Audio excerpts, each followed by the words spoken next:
Takže čau lidi, já ty vás dalšího videa. V dnešním videu si spolu ohodnotíme outfity na Coachella, nebo přesně nevím, jak se tomu říká. Předtím, než video začne, prosím vás, já sama nejsem nějaká fashion modelka, abych tady prostě poučovala lidi, jako co mají nosit, co nemají. Takže máme tady Doja Cat. Reálně Doja mě vždycky fascinovala tím, co na sebe dokáže oblíct. Ne, že by to bylo špatný, ale prostě ona cokoliv si obleče, tak je to zajímavý, prostě vás to jako bouchne do hlavy, že jo.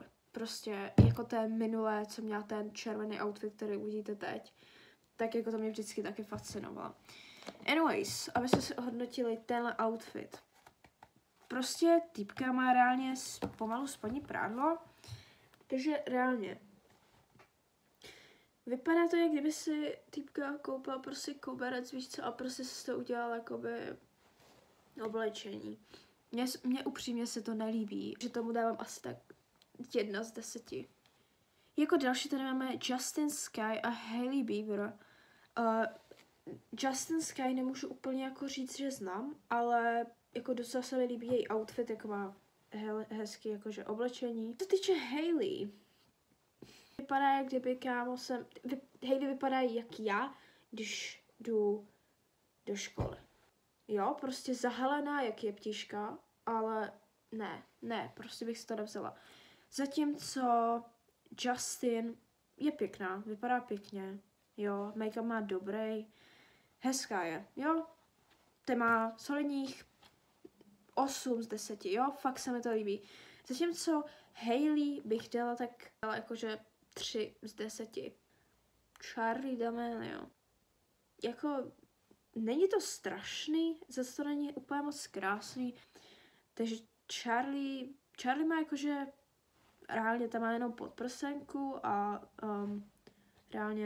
reálně by si nemusela ani brát to, co má dole, tu sukni, či co, protože je to stejně průhledný a já prostě nikdy nepochopím, proč lidi nosí v oblečení a na to průhledný prostě věci. Takže Charli bych dala jakože nějaký 3 z 10, protože to vypadá spíš, kdyby šla z pláže.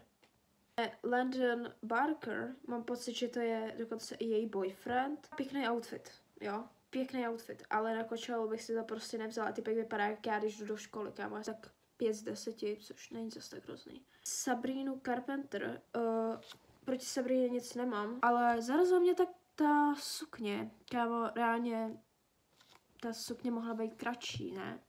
Ne.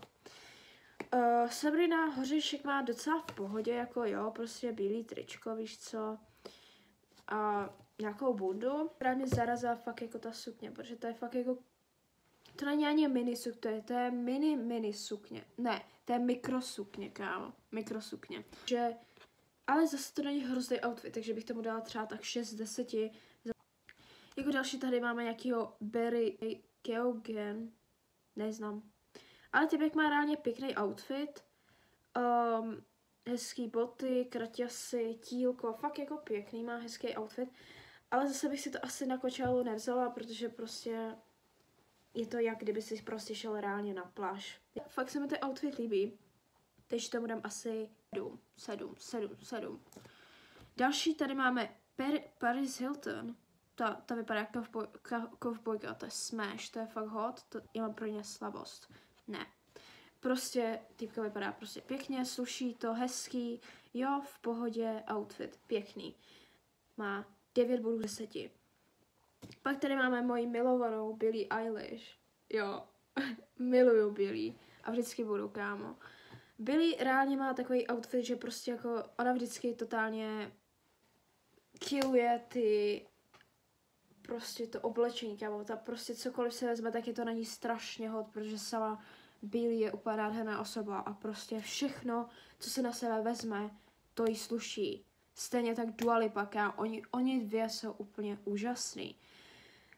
Asi bych si jako tohle na Coachellu nevzala, protože bych si chtěla vzít jako, že to nějaký jako fakt společenský oblečení, jako jsou košile, prostě takovéhle věci. Ale fakt jako na Billie je to jako pěkný, ale jo, jako Billie má outfit pěkný. A Billie bych dala, kdybych nebrala ohled na to, že ona není crush, tak bych ji asi dala nějakých 7 bodů z 10. Jako další celebritu tady máme Kendall Jenner. Kendall se mi vždycky líbila. A Kendall outfit se mi fakt jako líbí, ta má fakt pěkný jako matching tašku k tomu má, kabelku. Fakt jako pěkný. Teď bych ke Kendall nemám co dodat, prostě Kendall je Kendall, kámo. Teď bych dala nějakých 9 z 10. Jako další osobu tady máme Megan Fox. Megan mi vždycky se mi prostě líbila. Megan je, kámo, fakt jako pěkná ženská, víš co. Ty modrý vlasy úplně jako na A. Zase má kovbojský klobouk, což je fakt jako hot. A vždycky prostě kovbojský ty budou hot. Jo, prostě ať je to kdokoliv, budeš hot, kámo.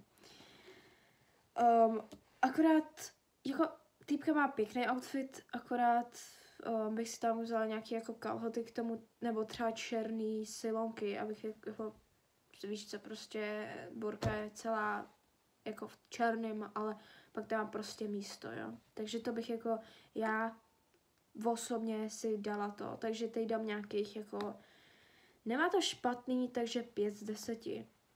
Tady máme J Balvin, upřímně ho neznám, ale vypadá jako pěkně, jako oblečení má pěkný, sluší mu to, jako reálně to fakt já, kdybych někam prostě šla, tak tohle si na sebe vezmu. Sice ne v té barvě, co to má on, ale vzala bych si to v černý nebo v jiný barvě, ale fakt se mi tohle líbí, takže asi tady máme výherce nakonec, což není Billie Eilish, jo, není Billie Eilish, ale je J Balvin, protože tento má tak nějak jako, že to má, takže to je jakoby společenský oblečení, jakože prostě tam nepřijdeš, kámo, v tílku a víš co, prostě, že čau, bitches, jsem tu, ne, ale týpek má prostě jakože oblečení, což pak vypadá jako, že prostě jde na nějakou jako významnou věc, takže týpek fakt jako vyhrál a něco, co má on, bych si určitě vzala já, takže týpek vyhrál. Takže pokud byste chtěli nějaký podobný video nebo něco takového, tak mi můžete napsat do komentářů a doufám, že se vám toho video líbilo, protože jsem chtěla zkusit nový content a zkusit prostě něco nového. A mějte se hezky a ahoj.